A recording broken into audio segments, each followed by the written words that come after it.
Good morning, all of you. We have been discussing minimum spanning tree, and specifically yesterday at the end we have discussed the Prim's algorithm. As we have discussed, Prim's algorithm is slightly different than it uses a different approach than what is being used by Kruskal's algorithm. Specifically, Kruskal's algorithm does not require any source vertex, whereas Prim's algorithm requires a source vertex or a vertex to start with. Second, Kruskal's algorithm uses a set as a disjoint data structure, whereas Prim's algorithm uses a priority queue as a data structure. Similarly, the approach which is being used by Kruskal, it always forms a group of tree while it's building, whereas in case of Prim's algorithm, it always forms a single tree until your minimum spanning tree is being developed. So let us now discuss the steps or the algorithms which we have already discussed by an example. Let us try to understand it by this pseudocode. So obviously you require, instead of 2 parameter, here you require 3 parameter. So the first is graph, capital G, then you require a W, which is a weight function, and then you require R. R stands for source vertex. So this is the vertex from which you will start building your minimum spanning tree. That is what it means. Initially, if you recall, what we have done, we have initialized one queue, and within that queue, we have made sure that the key value of all the vertices are infinity. So the same thing we are doing over here in the first for loop. So for each u belongs to V of G. V of G means that all the vertices of a graph key value which is set to infinity, and then this pi stands for parent. So we have made a list of parent which is required for actually generating minimum spanning tree once the algorithm is terminated. So the pi stands for parent. Parent is set to nil or phi, whatever you can use. But basically, initially we assume that none of the vertices are connected to any other vertex, so the parent is null. And initially, all the vertices are disconnected, so key value, which actually signifies the distance vector, is set to infinity. So that is what we do in the first for loop. Second, we are setting a key value of R to 0. What is R? First vertex or source vertex. So we are setting its value to 0. So that's the line number 4 what we are doing. Then we are making sure that we are inserting all the vertex into a queue. Now this is a mean priority queue. So basically you are building a queue over here, or you are initializing a queue over here. Whatever term you can use, but basically this line number 5 means that we are inserting all the vertex into a priority queue. So that's the line number 5. Then what we are doing, we are making sure that the queue is not empty. We are expecting minimum vertex from a queue. That is what we are doing in the line number 7. U is equal to expect mean of queue. That means minimum vertex will be expected. In the first step, which vertex will be expected? Source vertex, right? So in the first step, because source vertex key is 0, then that particular vertex will be expected, and then you will start looking at its adjacent vertices. So what we are doing for that? For each V belongs to adjacency list of Q. If you remember the graph representation, there are 2 types of representation. One is matrix representation. So we have, let's say, for example, 4 vertex A, B, C, D. So you will have a matrix of 4 cross 4. If there is an edge between A and B, you will say there is 1. If there is no edge, you will make it 0. Right? So basically this matrix represents a vertex.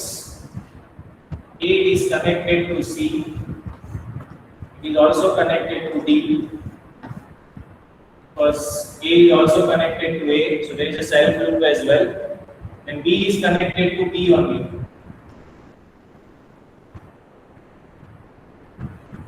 Then you have C, sorry, there is one line is missing, so let me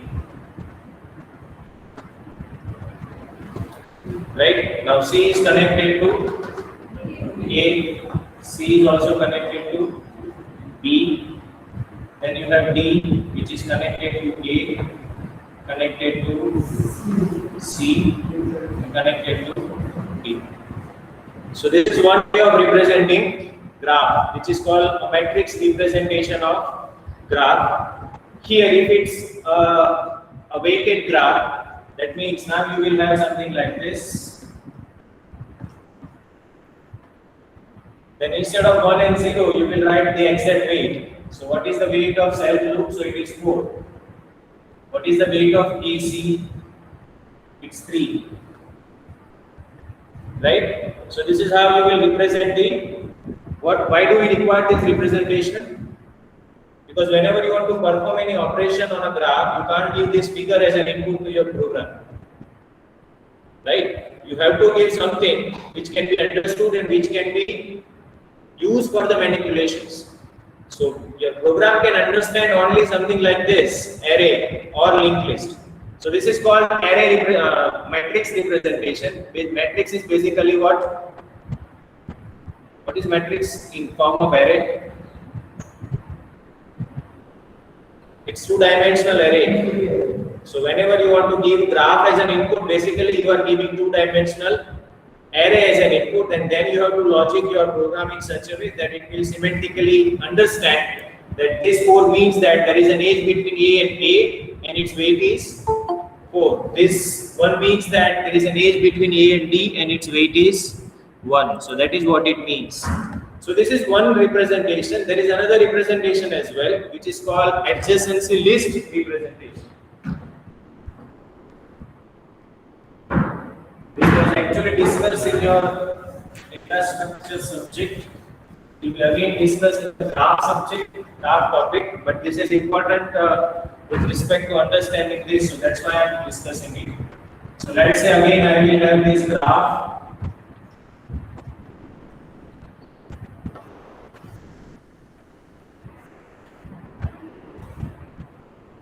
Okay. So this is my graph and I want to represent it using adjacency list. Now what do we mean by adjacency list representation? Entire matrix is represented in form of linked list. So linked list means there is a node and pointer. So if the A is the node, then we will maintain a linked list for all the adjacency vertex of A. Adjacency means those who are connected to A. So how many vertices are connected to A? How many vertices are connected to A? 3. B, C, and D. That means you will have a linked list.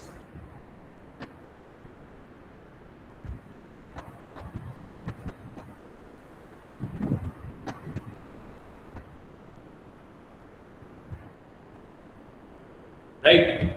Similarly, you have a B. And again, how many vertices are connected to B? There are 3 actually, but there is a self loop as well. So we make it 4.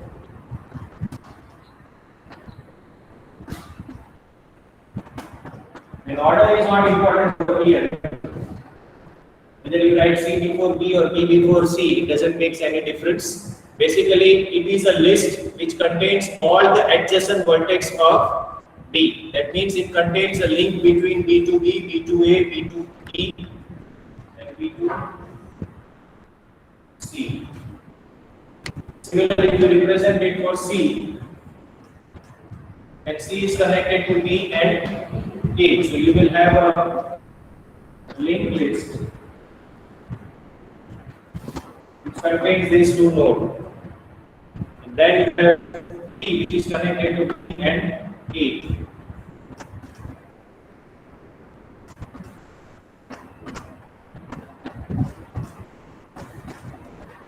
Okay.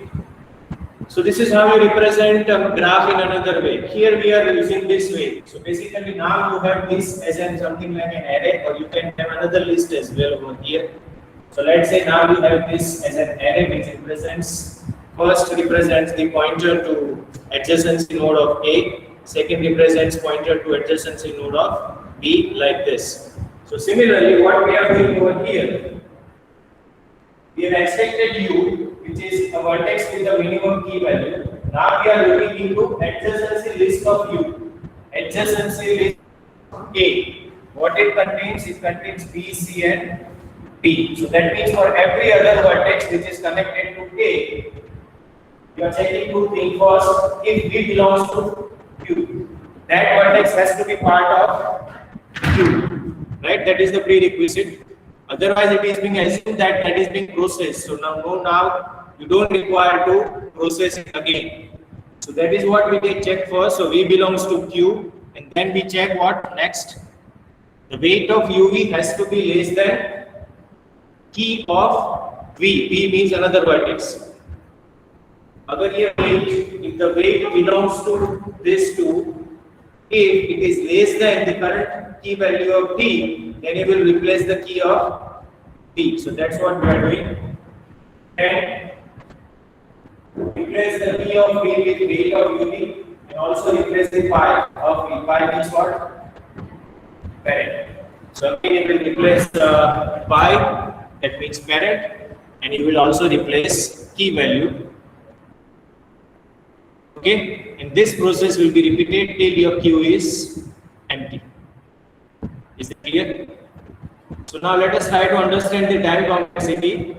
If you want to understand the time complexity, first you need to understand the time complexity of these functions. What is the time required to initialize the Q? What is the time required to extract V?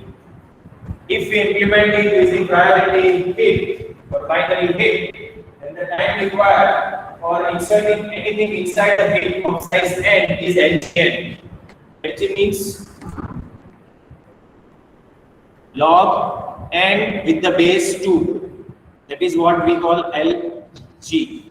So LGN means that basically you have a log V base 2. Why log V? Recursion हो गया आपका? Recursion થઈ ગયું ક્લાસમાં?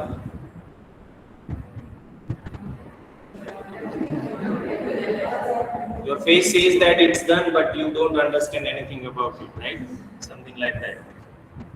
થયું discussion કે નથી થયું? થઈ ગયું છે. Okay.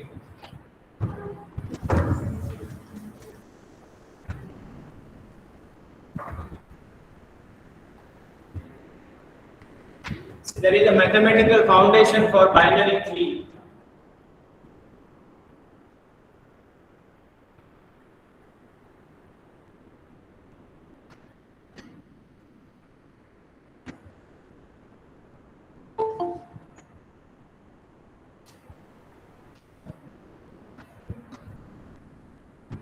How many nodes in this tree?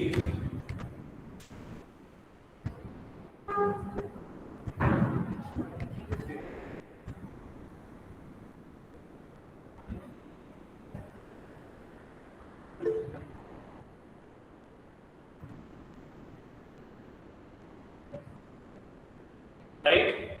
What is the height of tree?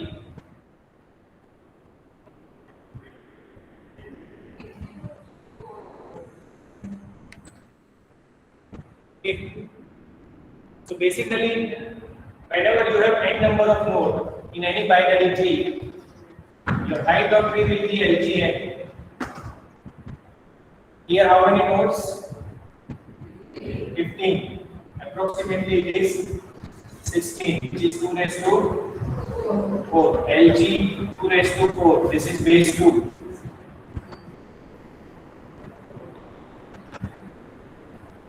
Right? So there is mathematics behind it. Whenever you have a binary tree of size n with n number of nodes, height is always going to be LGN. Because we are implementing heap, or because we are implementing priority queue using binary heap, it will always construct a binary tree. And whenever you insert anything inside that binary tree, at most you have to traverse from this to this. Right?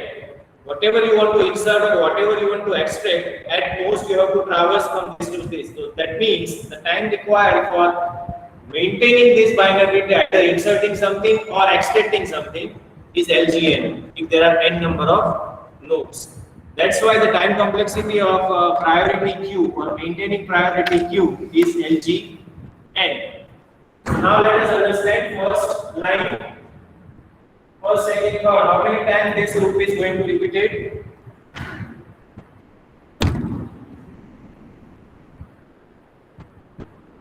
Yes. How many times it's going to be repeated?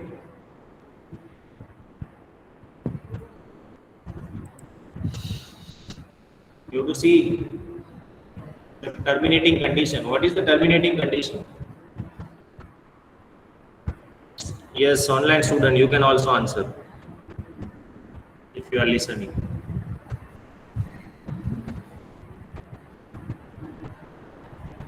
કેટલી વાર ફરશે આ loop? First for loop. Number of, તો આટલી વાર કેમ લાગે જવાબ આપતા? હા, આટલું લેટ રિસ્પોન્ડ કરશો તો ઇન્ડસ્ટ્રી વાળા ફેંકી દેશે તમને. You know, you have a toughest competition ahead of your career. So much of computer engineering are popping out. So you have to be fast. So your communication is the key. Let me again tell you. I don't know how many times I have repeated this, but I am going to repeat it till your last lecture in this college. Communication is the key if you want to survive in this industry. So those things who are, it's already clear to you, then why you are taking so much time? It's straightforward that you are saying that U belongs to V. That means this is going to be repeated the number of vertex time. So the time complexity of that first for loop is big of V, because V is the number of vertex. Then line number 4, what we are doing? A of x is equal to B. It's a constant operation. So 1. Then line number 5, initializing a queue. What is the size of queue? How many nodes will be there inside that queue? Number of vertex. So that means I want to maintain this with number of vertex. So what will be the time complexity of initializing the queue? Big of V, right? I told you that for binary heap, time complexity is big of n. Sorry, big of LGN. So here also the time complexity for line number 5 is big of LGV. That is for initialization. And while Q is not empty, how many times that line is going to be repeated? Q is not empty. Q में क्या है? Vertex. So कितनी बार वो repeat होगा? जितनी भी vertex है, हर एक बार हम एक vertex वहां से निकालेंगे. So if there are 6 vertex, then that particular line will be going to repeat it 7 times. 6 plus 1 Q. Last time to check whether Q is empty or not. So basically, if you count that how many times effectively it will be implemented, it is V time. Then V time, what we are doing? First, we are extracting mean. I told you the extract mean operation takes LGV time. Right? So that means this line will be taking LGV time. Then you have follow. How many times it's going to be repeated?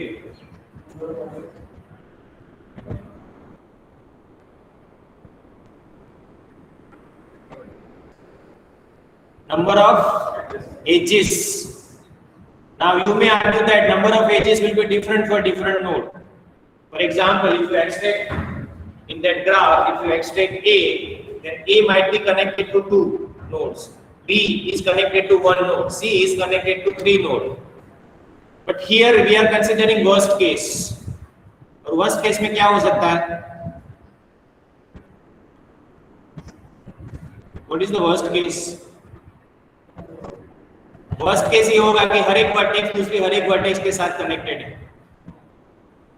This is going to be the worst case. That A is connected to B, C, D. That is the worst case. So in the worst case, this loop will repeat it how many times?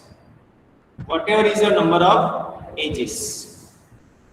Whatever is your number of edges. So that is going to repeat it that many times A. So this is going to be repeated B times. So obviously this is again E multiplied by LGB. So ultimately, if you combine all these together, then the time complexity will be VLGB. VLGB means what? It's for initialization and the first for loop. Then you have this operation which will be VLGB time. E times you are repeating what? Q change. You are changing the Q at the next E times. So that's why it is VLGB. When you add all this together, which one is the highest order term? Graph में vertex ज्यादा होती है, edges ज्यादा होती है? Sure.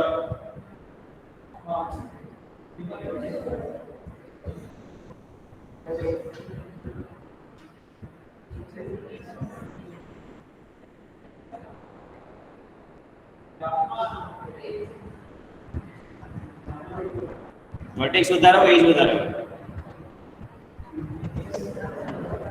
If there are 6 vertex in a graph, then how many minimum edges required to make sure that that graph is connected?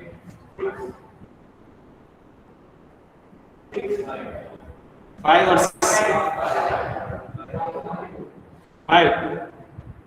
If it's 5, then is it a graph? 6 is the minimum.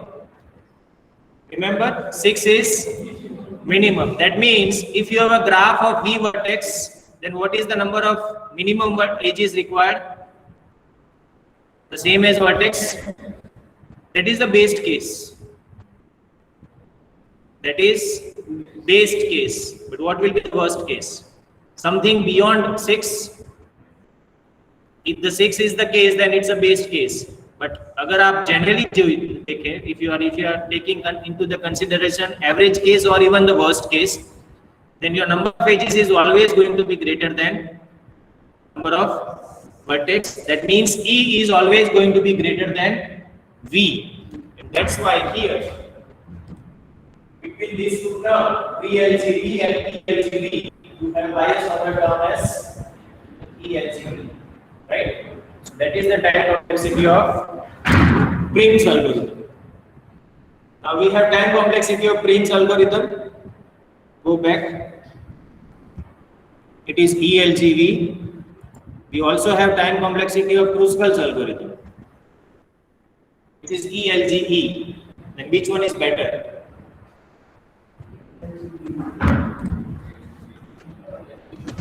This is Kruskal. This is Prim. Which one is better? You can ignore this because it's on both the side. Then LGE and LGB. Again, you can ignore this. Both the side. So you have E and V. Which one is greater? E. So which is always higher. Majority of the case, this is going to be higher than V. So this is always going to be greater than V. Now this is time complexity. Higher time complexity is not good. The lower is the complexity, that is the better algorithm. So which one is the better algorithm? Prim's algorithm is better because it has comparatively less time complexity than Kruskal's approach. So this is the fourth important difference between Kruskal's algorithm and Prim's algorithm, that Prim's algorithm is efficient than Kruskal's due to its time complexity. Any doubt till this point? Usually कई बार ऐसा पूछा जाता है कि what is the differences between Kruskal's and Prim's algorithm? 42 marks, 3 marks, 4 marks. Then you have to explain all this stuff. Fine. So let's continue with the last topic of this chapter. That is shortest path algorithm. Again, we'll discuss some theoretical background first, and then we will discuss the actual algorithm. Shortest path algorithm is actually similar to Prim's algorithm. Technically speaking, Prim's algorithm is actually derived from this only. So it was Dijakstra's algorithm, Dijakstra shortest path algorithm, which was suggested first. Based on that approach, only Prim has suggested this algorithm for minimum spanning tree. Remember this Prim, Kruskal, Dijakstra, these are the name of the person who have invented or who have proposed this algorithm. Right? So these are just the names of the person who have given these algorithms. Fine. So let us discuss what do we mean by shortest path. Now, shortest path means, let's say you have a graph, and on a graph you have obviously there are a number of vertices which are there. Each vertices are connected. They are also having the direction involved, and they also have the weight association. Right. So now you have a directed and weighted graph. Instead of just weighted graph, you have directed as well as weighted graph. That weight can be negative, that weight can be positive as well. Sometimes there is so much correlation or so much contrast relation between two endpoints that weight is negative. You should never consider this as a connection. That's what it means. It means that the significance in the negative domain. It's like you should never connect these two. ऐसा होता है ना कई बार दो लोगों को साथ में नहीं दिखाते because there is a negative relationship between those two people. Similarly, there can be negative association between two endpoints as well. So to represent that, we use normally the negative numbers of association. So in general, this is a generic graph. You can have direction. That means you can have either an edge from A to B or B to A. You can also have the weight, which can be positive as well as negative. Objective is you need to find out the shortest path between two endpoints. So now let's say you have a graph, and on a graph,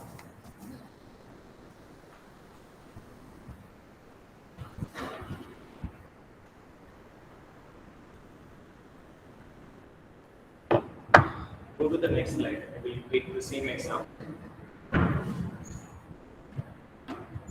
So you have a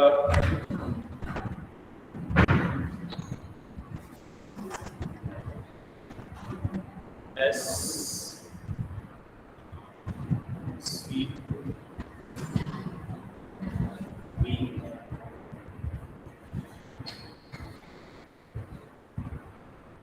E F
So let's say we have this graph, and our objective is to find out to understand the shortest path, or what do we mean by shortest path.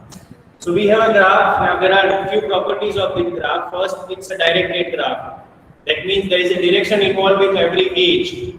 That means edge from S to C is not same as C to S, because you have a two different entity over here. There is an edge from C to D. Here there is an edge from D to C. Both of them are having a different weight association. So there is a graph, it's a directed graph. Second, it's a weighted graph. That weight can be positive as well as negative, right? Shortest path means that there are actually four versions of shortest path. First is single source shortest path. Single source means that you have been given one source vertex, and your objective is to find out shortest path from this vertex to all the other vertices. So you find out the shortest path from S to A, S to C, S to E, S to F, S to D, S to B, like this. So your source is same. So that's why it is called single source shortest path. Another is called single destination shortest path. Your destination is fixed. So let's say D is your destination, and you will find out S to D, A to D, B to D, something like this. So your destination is fixed. Your objective is to find out shortest path from all other vertices to your typical or single destination vertex. So input to the algorithm is a graph plus destination vertex over here, and output will be shortest path from all the vertices in that graph. Here, input will be graph and the source vertex. Output will be shortest path for all the other vertices from a source vertex. There is third version, which is called single pair shortest path. So now input will be graph plus source plus destination. So now your objective is very clear. There is some source vertex, there is some destination vertex. Find out the shortest path between those two vertices. That is called single pair shortest graph. And the fourth one is all pair shortest path. All pair shortest path. It means that input is only graph. So now your algorithm should find out the pair. The algorithm also should find out the shortest path between those pair. Pair means every other vertex. So every combination, right? So that is, these are the four versions. Here we are going to discuss only the first one. That is single source shortest path, and greedy can solve it only the first one. There is a problem with the other as well, but that is out of the context of our syllabus, so we are not going to discuss that. Our objective will be discussing the first version, that is single source shortest path. Now let us try to understand the terminology first. Again, the algorithm which we are going to discuss is not going to work for some cases, and that one of the cases discussed over here. In a graph, specifically when you have a negative weight, then sometimes you cannot actually find out the shortest path due to the negative weight. And what is that sometime? Let us understand that. Here there is a loop. How many loops over here in this graph?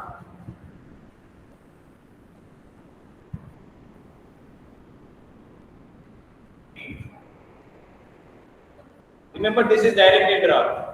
So you have to follow direction only.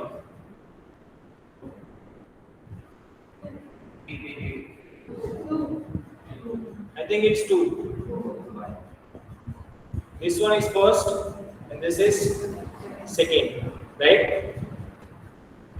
Now, what is the total weight of this loop? 6 minus 3. That means plus 3. What is the total weight of this loop? Minus 3. This is called negative weight cycle. Now, what is the complications when you have a negative weight cycle? Let us try to understand. Let's say we want to find out the shortest path from S to F. Okay. Then obviously we have to just generally, we are not following any algorithm, but we just apply our common sense and try to find out what is the shortest path from S to F. So what we will do, we try to find out what are the ways by which we can reach at F from S. So here there is only one way, right? So what will be the shortest path? 2 plus 3, that is 5. But there is another way as well. This one. Because it's a loop, right? So basically you can go to here and again come back here. So Then again, what is the distance? Here it was 5. First, let us find out S to 2, that is 2. 2 plus 3, that is 5. But is this optimum? No, we have to check other root as well. What is that other root? It will come to here 5 minus 6. This will become minus 1. Minus 1 plus 3. 2. 2 is less than 5. So again, this is shortest. Again, you have to find out because still it's not an optimum solution. So you will go again 2 minus 6. Minus 4 plus 3. Sorry, minus 1. Minus 1 minus 6. Minus 7 plus 3. Minus 4. This goes into infinite loop. Right? It will never stop. If you go by this approach, it will never stop. There is a reason for that, and that reason lies in this.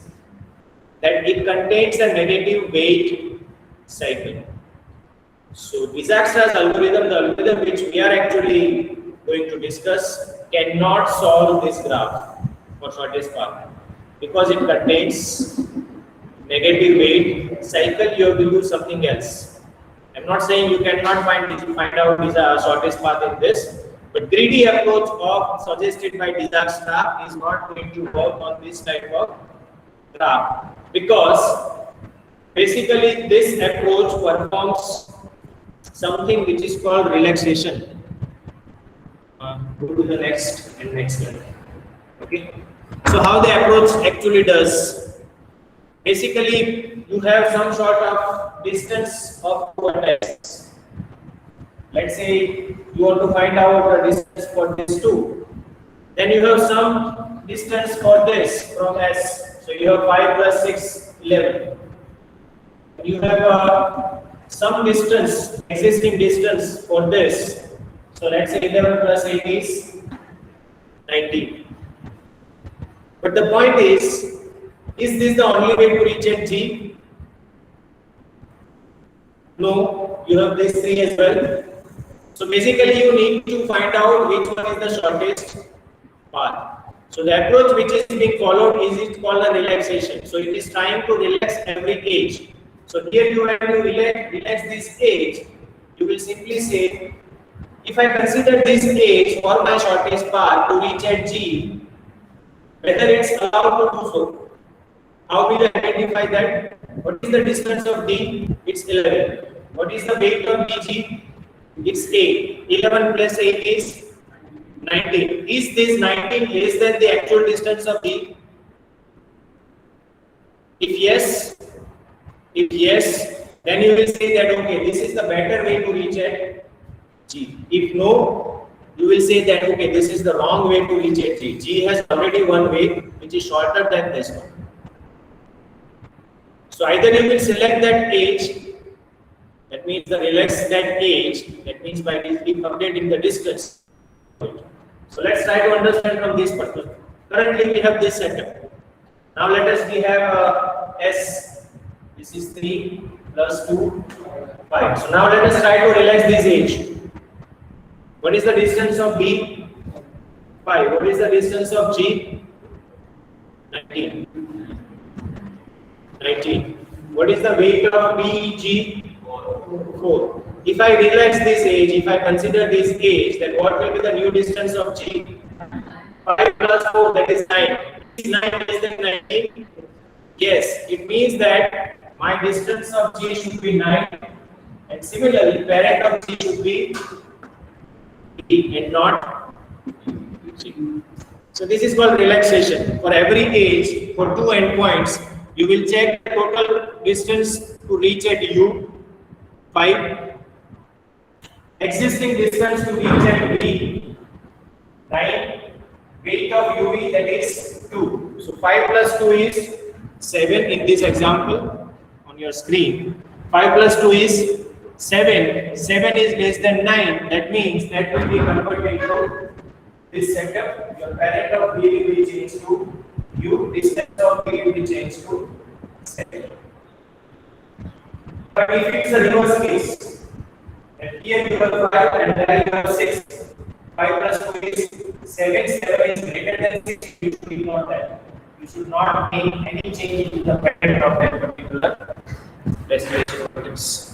So basically, this is the approach which is followed by Dijkstra, and if you remember, this is the same approach which is being used in Prim's algorithm as well. But in Prim's algorithm, you are maintaining key. Here we are going to maintain distance.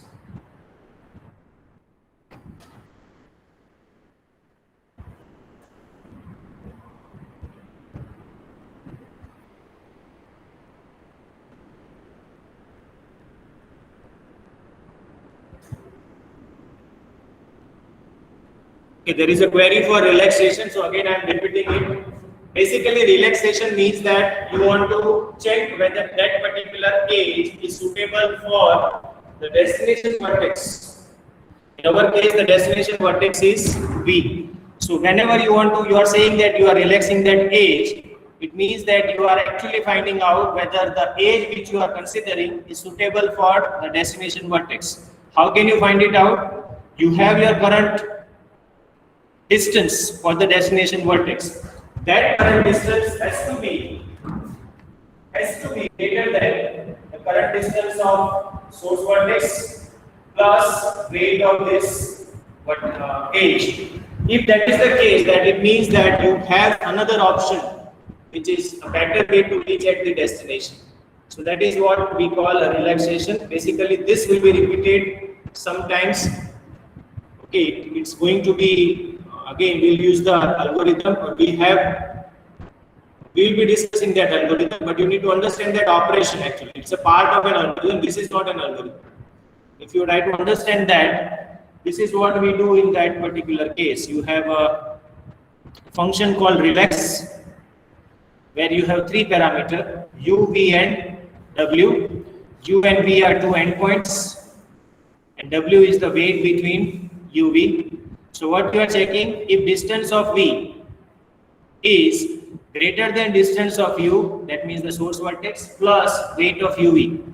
If that is the case, then you will change the distance as well as you will change the parent. So now your parent of V will be U, and distance of V will be distance of U plus weight of UV. Okay. So I think we will discuss this in the next class. We will continue our discussion with this algorithm. It will be more clear when we discuss one more example.